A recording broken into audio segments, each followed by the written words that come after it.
Mwaramutse. Tariki 26 z'ukwezi kwa gatandatu mwaka wa 2026 uko bucya bukira uko isaha imwe ishindikaza bigenda bihinduka nizo birahinduka cyane.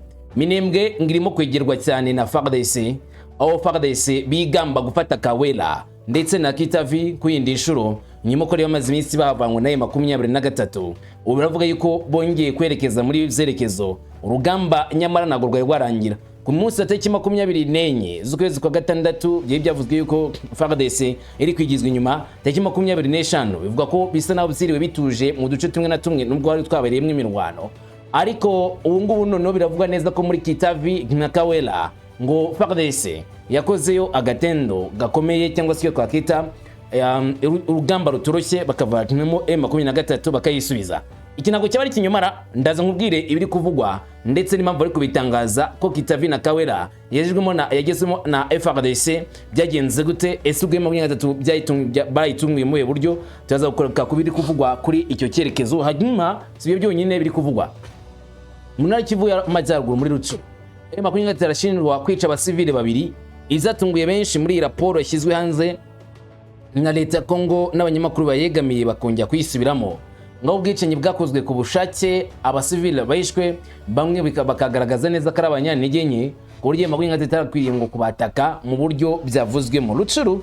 Ni muri Kivu y'Amajyaruguru n'ubundi amaze iminsi aberera urugamba rutoroshye rwa Wazalendo banaturukaga bashaka kwerekeza mu mujyi wa Goma, bakavuga ko bashaka gufata umujyi wa Goma bakamanuka bakajya muri Nyiragongo mpaka ngo bageze muri Goma. Ibyagiye bivugwa ko FARDC ndetse n'abambari bayo baguma kuzatera ingabo mu bitugu Wazalendo mu nyuma. Hanyuma mu Buholande Ilahe hasabwe kwita ku byango bikorerwa muri Burasirazuba bwa Kongo, bivuzwe na leta ya Kongo, bavuga ko ibyaha bikorerwa ku Burasirazuba bwa Kongo bikwiriye kwitabwaho ndetse agakanirwa urukwiriye ababikorera muri Burasirazuba bw'iki gihugu.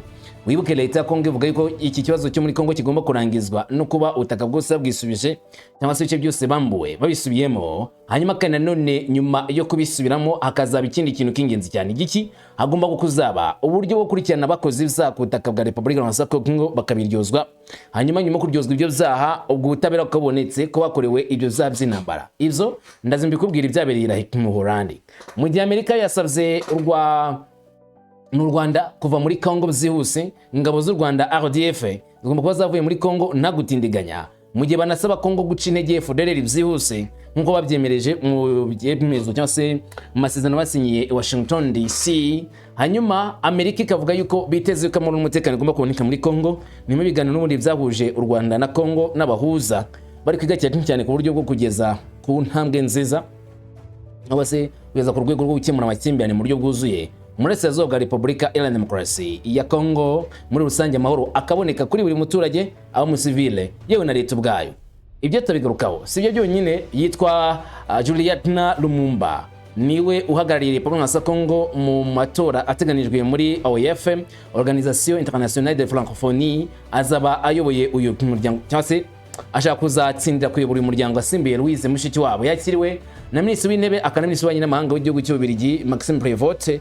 Aho baganiriye Prévost arabitubwira. Si ibyo byonyine ndagarukaho, ahubwo ihuriro rya Kabila Kabange yamaganye Union Sacrée ya Tshisekedi Chilombo kubwo kwagungana none 5 kubijyanye na referendum yo guhindura itegeko nshinga rya Repubulika Iharanira Kongo, aho iri huriro rya PPRD rigaragaza neza cyane ko Union Sacrée yarengereye ntabwo ari ihuriro rya PPRD ahubwo ni Sauve de Congo, ihuriro ryashinzwe na Tshisekedi Chilombo mu minsi ishize, aho bagaragaje neza yuko nabo iby'itegeko nshinga kurihindura batari kubyumva kimwe n'ubutegetsi bwa Kinshasa. Reka nza byose tubigemo kamwe ku kandi kuri kuvuga ku butaka bwa Repubulika Iharanira Kongo dore ku mirongo y'imbere ku rugamba. Rumungu wa Kamanzi w'u Rwanda ngo ikaze mutiyane ku musozo nk'ibisanzwe. Ikaze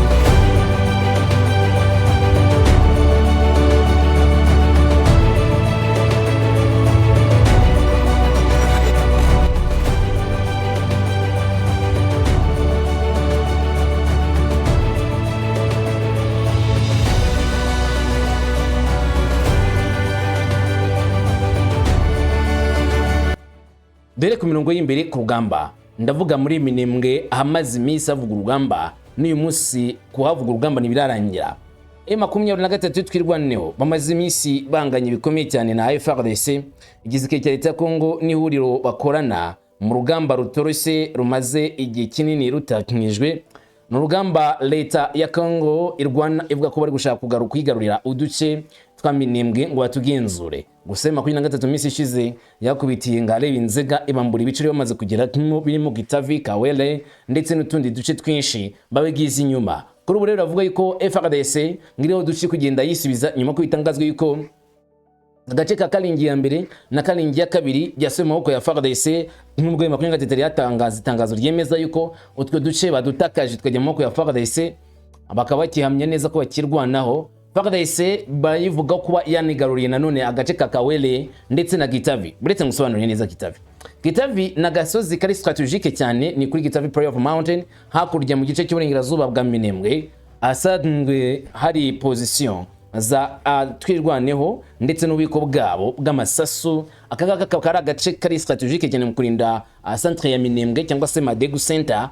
Aha kandi akaba nanone ari uburyo bwiza cyane bwo kurira mu gice cyejuru ugana muri Mikenge ndetse nepfo ugana muri Mwenga. Bisa nabo na gace k'ingenzi cyane uko wabyita kose. FARDC rero yigeze gufata umudugudu waho maze irahakorera nyuma kwasuka ibisasu. Amakuru yemeza ko 23 nyuma yuko itangije ibitero bizeruye cyane kuri FARDC kugira ngo bare kwakisubiza icyo bitandukanye vya Minembwe. Gitavi nayo ni kamwe mu duce twigaruye na M23. Kuri ubu rero biravuga yuko FARDC yagize itya ikagaba igitero. Kawele nayo ni gutyo byagenze. FARDC yayivanwemo ngariko yahisubije. Dore byanditswe ku rubuta rwa X namwe mashyigikiye FARDC. Bati nyuma kugaba ibitero bikomeye kandi byimbitse ku banzi, ingabo zacu FARDC zabashe kwigarurira imisozi yiganjemo Kitave, Kawele muri Minembwe. Iyi nsinzi n'umusaruro w'ubushake bwacu n'umurava wacu wo kurinda buri gice cy'ubutaka bwacu.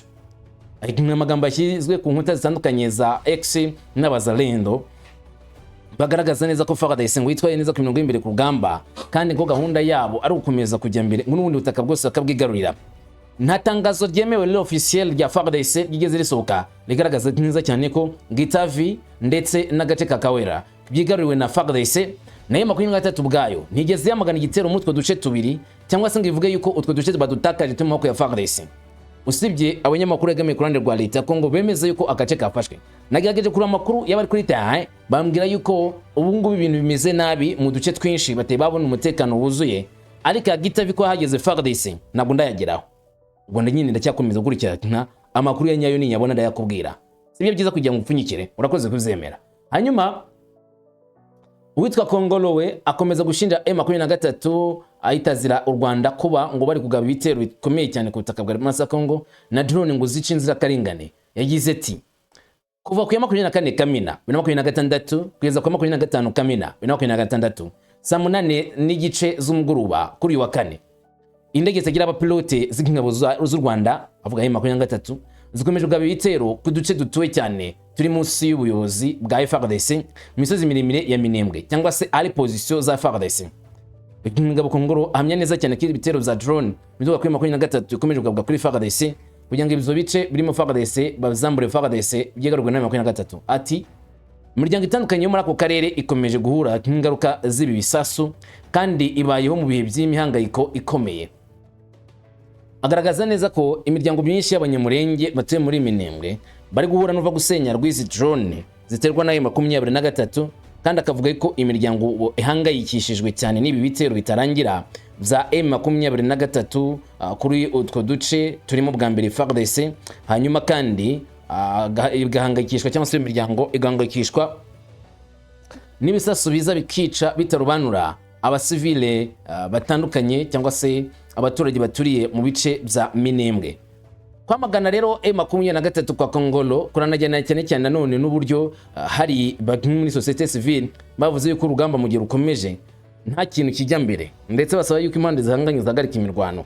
Ni nabyo kandi nanone imiryango mpuzamahanga ivuga yuko muri Kongo akwiriye kwitabwa cyane ku kitwa CCLF kugira ngo amahoro ahinde. M23 gukora kino gitero ngo ntabwo ari gukora ikitwa offensive bari defensive kurinda abaturage b'abanyamurenge bitandukanye ngo n'ibyishinjwa kuba ikora ibitero nkana ikica abaturage b'inzirakarengane cyangwa se civile b'inzirakarengane, mu gihe FARDC nayo ivuga ko ibiri kurengera abasivile. Bose bavuga ko ari kurengera abasivile kugeza amagingo nta wemera ko ari watangije urugamba muri iki kibazo cyangwa se muri kino gihe muri Minembwe buri wese avuga yuko icyo arimo gukora ari kurengera ubuzima bw'abasivile bukomeje kwibasirwa nk'ibitero biterwa n'umutwe uyu cyangwa suriya. M23 ivuga ngo ni ihuriro rya leta ya Kongo, hanyuma ihuriro rya leta ya Kongo rikavuga ko ari M23 ifashijwe n'u Rwanda ngo ari kwica inzirakarengane muri Kongo ari korokorwa na FARDC. Muri Rutshuru M23 irashinjwa kwica abasivile babiri, ibyatunguye benshi mu bizavuzwe muri iyi raporo. Uti byagenze gute? Umugore n'umuhungu we ngo bishwe kwa kabiri tariki 23 Kamena 2026 n'inyeshyamba za M23 mu mirima ya Rudehe iherereye mu nkengero z'agace ka Kiseguro, igice cy'itsinda rya Binza mu karere ka Rutshuru ni mu ntara Kivu y'Amajyaruguru. Amakuru yatangajwe n'uharanira uburenganzira bwa muntu aravuga ko Jerienne w'imyaka 22 n'umuhungu we Fazil Uwineza bivuga ko bishwe ubwo bashakishaga ibiryo. Bati ejo Ikiseguro bishwe umugore n'umwana we. Batubenga akomeza agira ati bivuga ko uwo muhungu yafashwe na M23 maze bamucijosi aho ngaho. Uyu murwaniza uburenganzira bwa muntu watanze ayo makuru mwamaganye cyane iki gikorwa kandi akavuga ko ari ihohoterwa rikomeye ry'uburenganzira bwo kubaho no kurengera abaturage b'abasivile. Arasaba ko atangira iperereza ryigenga kugira ngo amenyekane neza ibyabaye muri iki kibazo kandi ababikoze babiryozwe. Sibyo gusa aragira ati turahumuriza umuryango w'abahohotewe ndetse n'abandi bose bagizweho ingaruka n'ibi bitero. Kwa M23 ishinjwe ibyaha by'ubwicanyi muri Rutshuru ntabwo ari ku nshuro ya mbere, ikunze kubishinjwa ariko ihita ibihakana. Gusa kuri ubu ngubu ntakiravuga kuri iyi raporo cyangwa se iki kirego bayishyizeho kigaragaza yuko yishe umuturage cyangwa se abasivile babiri muri Rutshuru, ariko inshuro nyinshi iyo hashyira ibirego nk'ibyo ngibyo ivuga ko ari ibinyoma nta kuri kubirimo. Human Rights Watch erutse gusohora raporo nanone ishinjira M23 ukora ibikorwa by'ubwicanyi kwa civile bo muri Kivu y'Amajyaruguru ndetse no muri Kivu y'Amajyepfo. Iyo raporo yamaganwe na M23 ivuga yuko izo raporo ari ibinyoma ndetse ziba zigamiye ku ruhande rwa Kinshasa. Bateri raporo zikorwa hakoreshejwe uburyo kugenzura amakuru ya nyayo baba bashingiyeho bashinje M23 igikorwa cy'ubwicanyi. Ibyigaragaza neza cyane ko ari uburyo bwo kubugamira ku ruhande rwa Tshisekedi cyangwa leta ya Kongo, ikavuga ko M23 ibyo bintu cyangwa se ubwo buryo bwo gukora izo raporo ari uburyo bufutamye cyane bukocamye bidakwiriye kwemerwa nk'ukuri, ndetse n'ababivuga bakwiriye ahubwo kuba ari bo baryozwa impamvu bakora isesengura ritimbitse ridafite amakuru ya nyayo. Nyamara M23 barashinja ibyaha. Ubu Ilahe mu Buholande ngo agiye gufungura urubanza rukomeye cyane kuri M23. Repubulika ya Demokarasi ya Kongo yasabye urukiko mpuzamahanga mpanabyaha ICC wa gatatu tariki 24 Kamena 2026 kwihutisha iperereza n'imanza zigamije kwibasira abakoze ibyaha, abashora imari n'afatanyacyaha mu byaha bikorerwa mu turere twagizweho ingaruka n'intambara mu burasirazuba bw'iki gihugu, cyane cyane bitewe n'ibikorwa by'imitwe yitwaje intwaro yo mu gihugu n'iy'amahanga ndetse n'ubugizi bwa nabi bw'u Rwanda ngo binyuze mu nyeshyamba Z23 ngo kino kinyamakuru cyabyanditse. Agira bati iyi gahunda yayobowe na Minisitiri w'Ubutegetsi bw'igihugu, Minisitiri w'Ubutabera akaba n'umucungamutungo w'izi w'akarere ni Guillaume Ngefa Atondoko Andali mu ruzinduko rwe rw'akazi Ilahe kugira ngo ahure n'inzego z'ingenzi mpuzamahanga zishinzwe ubutabera mpanabyaha. Nk'uko Minisiteri y'Ubutabera ikaba n'ishami rishinzwe itumanaho rya Minisiteri y'Ubutabera, ngiyi inshingano nimwe mu ntego zo gushimangira ubufatanye mpuzamahanga mu bucamanza kandi igaragaza umuhate wa guverinoma ya Kongo wo kurwanya umuco wo kudahana. Bavuga ko ikibazo cyo muri Kongo kitagomba kurangira aho gutyo gusa hatabayeho kuryoza ibyaha ababikoze. Umuco wo kudahana nawo ugomba gucika. La justice cyangwa se ubutabera ni kimwe mu bikenewe cyane cyane mu gukemura amatati yo mu burasirazuba bwa Repubulika ya Demokarasi ya Kongo. Muri make ikibazo cya Kongo kigomba kwitabwaho cyane cyangwa se kigomba gukorwaho, kigomba kuvugwa, kigomba gukurikiranwa. Ikibazo cyo muri Kongo kigomba kurangizwa, ariko kikarangizwa habayeho no kuryoza abantu bakoze ibyaha ku butaka bwa Repubulika ya Kongo, ababikoze bose bakabiryozwa kugira ngo bigende neza. Ngo hatabayeho kubibaryoza ntago zaba ari byiza, ntago zaba ari umuco mwiza, waba ari umuco wo kudahana, kandi uwo muco nawo ntabwo uha abaturage ubutabera cyangwa se kubasubiza mu buryo bwuzuye, bagomba kubona igisubizo cyanya cyo mu buryo bwuzuye. hanyuma yakiriwe na perezida wa ICC umucamanza Tomoko Akene imbere ya vice perezida wa kabiri umucamanza Lene Alapini Gonson. Minisitiri wa Kongo yashimangiye ko bakenewe ubufasha mpuzamahanga bw'ubutabera bujyanye n'imibabaro abaturage ba civil bo mu burasirazuba bwa Repubulika ya Kongo bahanganye nazo. Hanyuma Guillaume Ngefa Atondoko Andari yagize ati abantu babarirwa muri za miliyoni bakorewe ihohoterwa mu burasirazuba bw'igihugu cyacu cyategereje ko ukuri kumenyekana, inshingano zabo zigashyirwa ahagaragara neza kandi ubutabera bugashyirwa mu bikorwa. Ati mu biganiro nk'uko amakuru yakomeje abitangaza, intumwa za Kongo zashimangiye ko abaturage bo mu burasirazuba bakomeje kugerwaho n'ingaruka z'intambara zishingiye ku ntwaro, harimo guhunga kw'abaturage, gufatwa ku ngufu, ubwicanyi bw'abaturage ndetse n'ihohoterwa rikomeye ry'uburenganzira bwa muntu ndetse no kwica amategeko mpuzamahanga arengera ikiremwamuntu bikorerwa mu burasirazuba bwa Repubulika ya Kongo. Kuri Kinshasa, kwihutisha iperereza rikomeje bigomba ngo kujyana no kongera inyandiko z'ibyaha byakozwe ndetse no kumenya neza uruhare rw'abaregwa. Minisitiri w'ubutegetsi bw'igihugu yagize ati gushyiraho inshingano hariho n'iz'abayobozi biracyari ikintu cy'ingenzi kwahohotewe bategereje kandi ni ikintu cy'ingenzi mu kurwanya umuco wo kudahana. Ibiganiro byibanze kandi ku mutekano n'imibereho myiza y'abaturage mu burasirazuba bwa Kongo, aho abayobozi ba Kongo bongeye gusaba ko abakoze ibyaha, abafatanyacyaha, abashora imari n'abafatanyacyaha mu byaha biteganywa n'amategeko ya Roma bagomba kuryozwa inkiko zibifitiye ububasha zikabibaryoza, kuko ngo bagomba gushyirwa mu nkiko bakazaburana, atsindwa bakabihanirwa. Ari nacyo benshi bavuga bati none FARDC cyangwa se leta ya Kongo iri gushaka kuzaganira na M23 cyangwa se guteganya uburyo bwo guhura na M23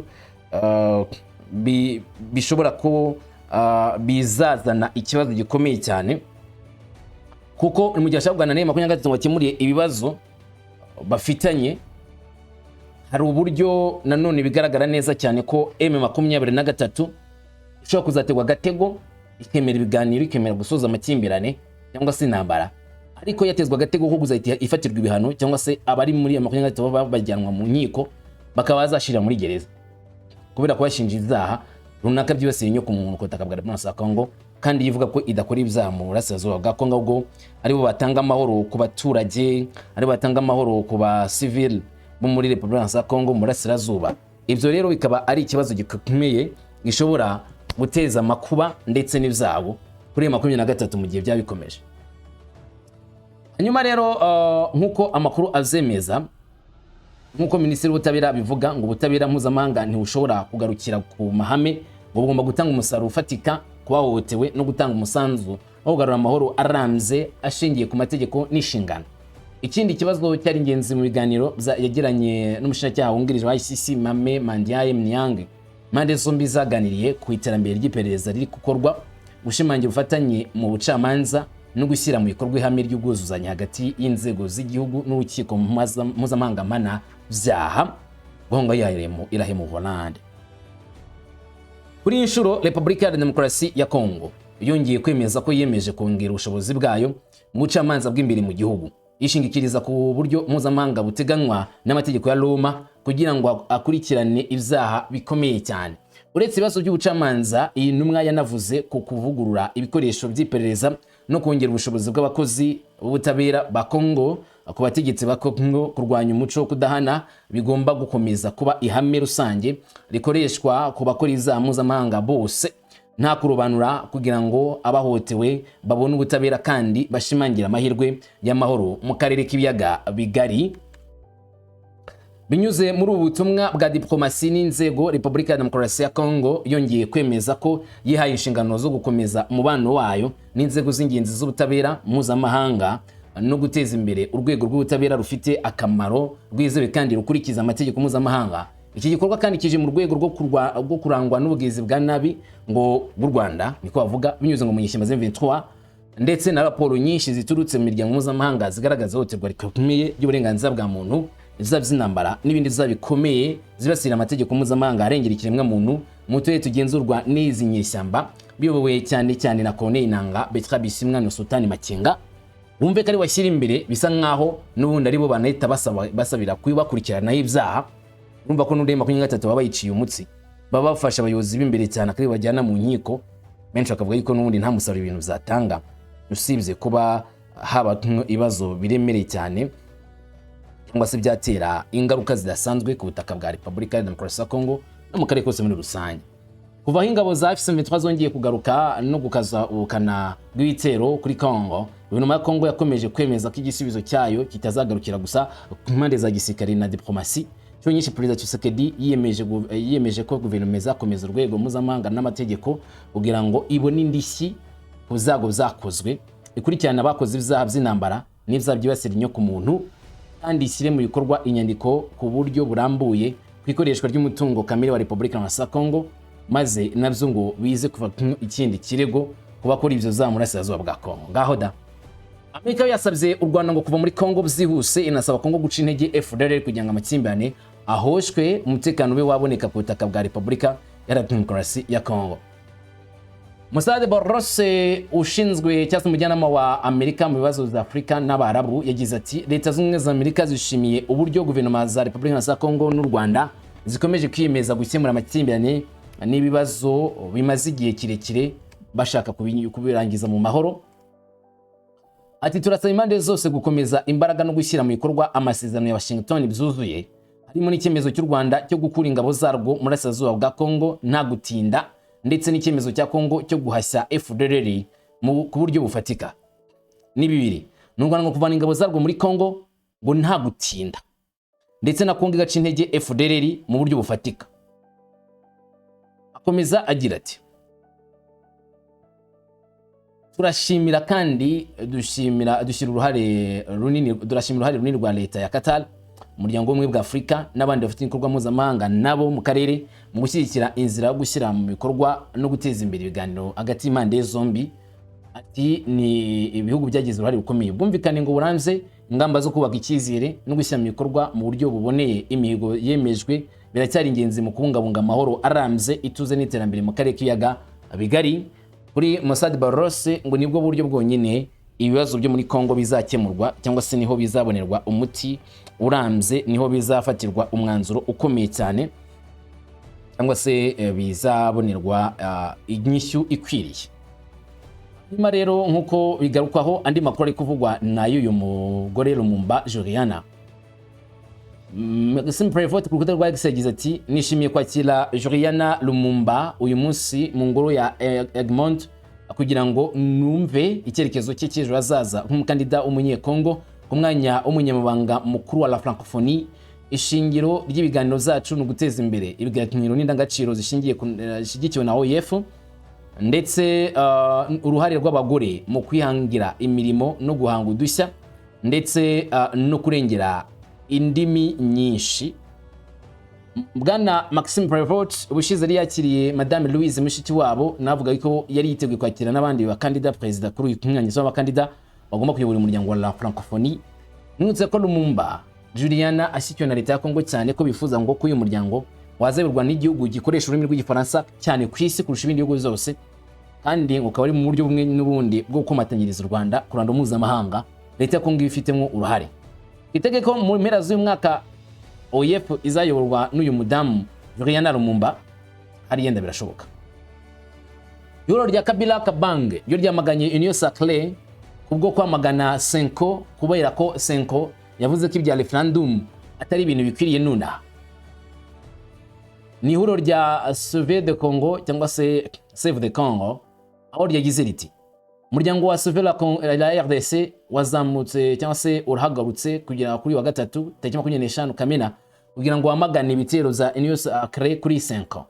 Mu itangazo ryashyizweho umukono n'umunyamuryango n'abanyamuryango 10 bashinzwe umuryango barimo Frank Diongo, Seti Kikuni, Raymond Chibanda na Claude André Rubaya. Uyu muryango uvuga ko itangazo ry'ishyirahamwe riri ku butegetsi ari urw'amagambo n'ibirego bidafite ishingiro, wamagana icyo uvuga ko ari uburyo busanzwe bw'ubutegetsi bwo kurwanya ijwi iryo ari ryo ryose ritavuga rumwe n'ubutegetsi bwaryo. Bati ku bijyanye n'inyungu, Sauve la Congo yemeza ko akamarampaka referendum ari uburiganya bwo guhisha ubushobozi bw'ubutegetsi no kuyoboza ibitekerezo ku bibazo by'ingenzi by'igihugu, umutekano muke, ruswa, Ebola n'ubukene. iti uyu mutwe uyobowe na Joseph Kabila Severa Congo wongeye kwemeza kutavuga rumwe na leta kwihinduka ry'itegeko nshinga.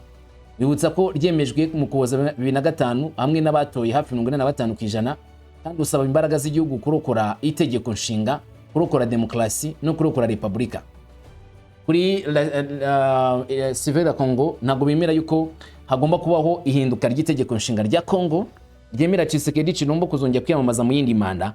Bakavuga ko ibyo ngibyo bihabanye cyane rwose n'itegeko kandi bakoze baryemeranije cyangwa se bakoze bakora bashyizeho ritowe n'abaturage. Uyu rero ngo kurirwanya bagashyiraho irindi tegeko ntago Severa Congo babona ko ari ibintu bikwiriye. Gusa Joseph Kabila Kabange nubwo iri huriro rye ryamagana ibingibi we ntabwo yemerwa muri Congo kuko yafatiwe igihano cy'urupfu bite ngo n'ubugambanyi ku gihugu. Ndetse amakuru amwe akemeza yuko ariko gukora ngo referendum urasezo bwa Congo butari kuri Congo bishobora kuba bigiye kuba nko kudikarara icyitwa balkanisation cyangwa se gucikamo ibice ku gihugu, kuko nimba igice kingana kuriya cyo urasezo bwa Congo kitagize ijambo ku itegeko nshinga ry'igihugu bisa nkaho icyo gice kitabarwa nk'icyo gihugu bwacyo. Mwaka bwo yuko rero biramutse bigenze gutyo Tshisekedi Tshilombo yabatanze igice cy'urasirazuba bwa Congo ngo kigenge, ndetse n'amakuru yageze kuvuga yuko M23 nari gucungira bugufi kugira ngo nihakorwa ikosa cyangwa se akorwa icyo gikorwa cyo gushyiraho kongera guhamanda President Tshisekedi ngo nabo bazahita bidekarara nka leta yigenga itagendanya n'itegeko nshinga rya Kinshasa. Ntago bizwi neza niba uyu mugambi w'itegeko nshinga uzahindurwa, ariko inteko ishinga amategeko umutwe w'abadepite warangije kuryemeza. Inteko ishinga amategeko umutwe wa Sena ni usigaye kandi nawo ngo hejuru 90% uyu mutwe inteko ishinga amategeko umutwe wa senateur ushobora kuzemeza iyi gahunda yo guhindura itegeko nshinga rya Congo, maze Tshisekedi Tshilombo akaba yemerewe kwiyamamariza mu zindi manda. Ibyo benshi bavuga ko atari byo, bavuga yuko bibangamye, ariko bikaba bishobora kuzemerwa. Ntibizwi neza nimba Joseph Kabila Kabange afite nawe gahunda yo gukora uburyo bwa gisirikari agatera akagira Kinshasa, cyangwa se nimba nawe yashyigikira uburyo bwa balkanisation itegeko nshinga bwa Congo kikigenga. Gusa amahanga ntago akemeza ko yashyigikira ubwo buryo, kuko amahanga bashyizeho inshingano cyangwa se bashyizeho aya masezerano nka tumaze kubona leta zimwe za Amerika zishishikariza ko ashyirwa mu bikorwa, ndetse ibitandukanye n'ibivugwa n'abari muri Asirazuba bwa Congo. Amerika afite ibikorwa bayo bakemeza ko ari u Rwanda ruri muri Congo. Rero balkanisation ikozwe n'ikindi gihugu ntabwo ibaho, yari kwiba ubutaka bw'abandi. Benshi avuga yuko akanga kari agatego n'ubundi Amerika no yateze M23 mu kutemera kari kurwana ku butaka bwa Congo nk'abakengomano bwabo, bavuga ko ari abanyamahanga bari muri Congo. Ibyo bwabyo bakimbura credibility cyangwa se uburyo bwo gukora bemye bahagaze bwuma. Ibyo bikaba bidashobora gutuma bahitamo gushinga leta yabo, kuko icyo gihe na Amerika ubwo ishobora benshi atigeze ko ishobora guta gufasha Congo bagatera M23 nk'abanzi b'ubutaka bwa Congo no kwibutaka bw'abandi. Ukugeza amagingo aya ntiharamenyekana neza none aya matati n'amakimbirane iherezo ryayo ni irihe, ko Congo ivuga ibi M23 ikavuga ibi u Rwanda rukavuga ibi. Bizaza gucura iki cyase bizacura iki muri kino gihe? Ese ubwo bizarangira bigenze gute? Urasizwaga ko ngo hazagenzurwa nande mu misiri imbere. Gusa mwashimangira cyane cyane ko Tshisekedi Tshilombo mu bwa diplomasi asa n'uwatangiye kubona insinzi, ariko abandi bakavuga yuko n'ubundi diplomasi M23 itarimo ishobora kutazatanga umusaruro, bizarangira M23 ikomeje gukora ibikorwa zayo. Ico kibasazoga ko ngo kuva Bunagana kugeza muri Minembwe haragenzwa M23 kandi hashyizweho ubuyobozi bwa M23 bwa politiki, ndetse akagenzwa n'igisirikare cya M23. Ibigaragaza neza cyane ko iki gisirikare cya M23 nacyo gikomeje kwiyubaka no gushyiraho uburyo bukomeye cyane bw'imiyoborere bubangikanye n'ubutegetsi bwa Kinshasa. Gusa umwanzuro 2-7-3 umuryango w'abibumbye ugasaba M23 guhagarika ubwo butegetsi bubangikanye n'ubwa Congo bakava mu bice byose bigaruriye, hanyuma ubutegetsi bwa Kinshasa gukaguruka mu bice by'Uburasirazuba bwa Congo. Ikibazwa ni kimwe gusa, ese bizakorwa? M23 yavuze ko bitazigera bibaho. Kizagera igihe noneho ice bugufi y'ikimere yuko ibice byose barimo igomba kubirekura bikagaruka mu biganza bya FARDC cyangwa se ubutegetsi bwa Kinshasa. Hanyuma Kinshasa nege itikomeza gukurikirana M23 mu nkiko harimo n'urukiko rwa Rahe babashinja ibyaha bakoreye ku butaka bwa Congo, ariko barangiza intambara. Isuzunguza umutwe uravuga ngo oya ibyo ntago zakunda. Wari wese wabibwira yavuga ati ibyo ntago bishoboka. Ubwo urindwanye ku rugamba ukamenya ko uzava ku rugamba ujya mu rukiko bakomeza kurwana byana ngombwa ukagwa ku rugamba aho ngo uzajye kugwa muri gereza. Ubwo none Sultani Makenga, Bitka Bisimwa, Nanga, Bodwe n'abandi yo kwitega ko bagiye kujya kumwiza ibiganiro byoroshye, uvuge ko bagiye kuba intambara idasanzwe ahubwo mu buryo bumwe cyangwa se ubundi. Yego njye ntabwo mbizi, gusa iminsi iri imbere ihatse byinshi. Uko bucya bukira tuzajya tumenya amakuru y'ibiri kujya mbere. Ujye ukomeza kubana natwe iminsi yose. Amahoro.